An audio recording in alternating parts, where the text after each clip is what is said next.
This week I've got some more information coming to you about quadratic equations. If you remember at the beginning of the year when we talked about function families,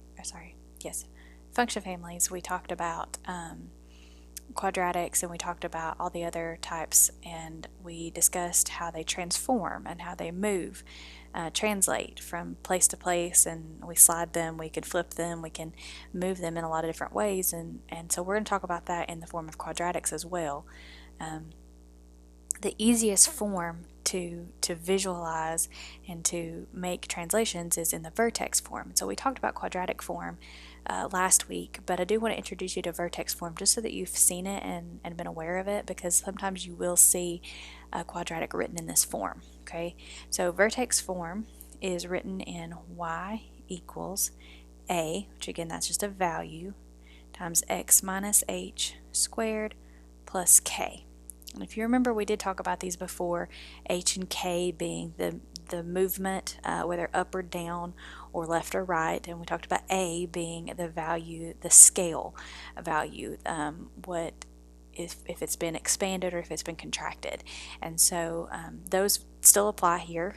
X and y are still x and y, but that h, k, and that a value are something that we've seen before. Okay, so here to find the vertex, all we have to do is do h, k. Okay, h is the x value of the vertex, k is the y value, and the axis of symmetry is h, because remember our vertex is on the axis of symmetry, and so the x value has to be the same. Okay, so pretty simple. We're just going to do a couple of examples on this.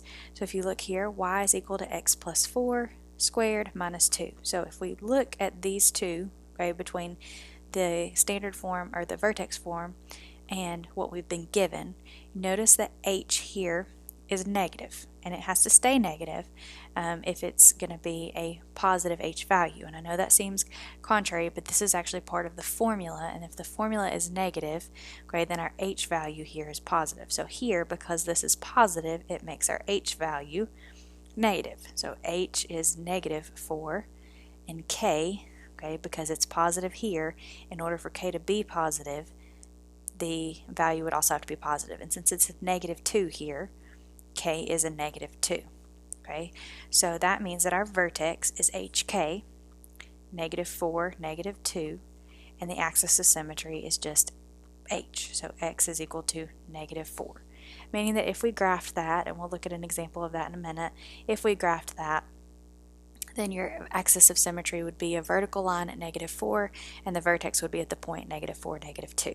Okay, so, sorry, excuse me, again, looking here, your h value here is a positive 3, your k value is 0, there is no k value here, so your vertex is going to be 3, 0, and your axis of symmetry is going to be 3. Okay, it's going to be there on that vertical line at 3. Here we have the same. We're going to look here again. So our h value, negative h, negative 5, so h is 5. K should be positive if we want it to be positive, but it's not. It's a negative, so we have a negative 4 for our k value. So it seems a little bit confusing, but if you can remember this as being the formula, then you'll be able to remember that h and k, the positive versus the negative. So h is going to be the axis of symmetry, so x is equal to 5, and the vertex is 5, negative 4. Now, for some of you, it may be easier, instead of just memorizing the formula, to remember how to find the axis of symmetry and the vertex the mathematical way, and there's no problem with that.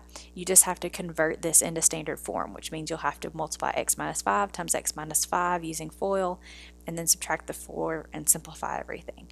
So it is possible to do it the other way. I just want you to see both options, because one may be easier for one problem and the other might be easier for another, so it's just kind of up to you here.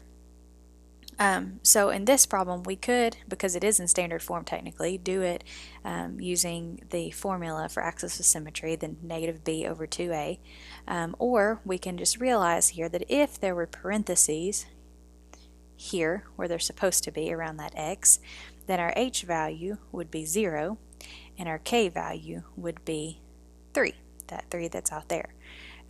So sometimes it's just looking at how you have it written.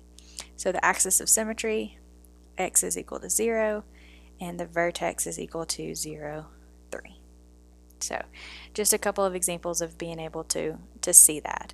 We'll go into graphing those in just a minute. I'll do another video, but I just wanted to see the basics of the formula and how it works.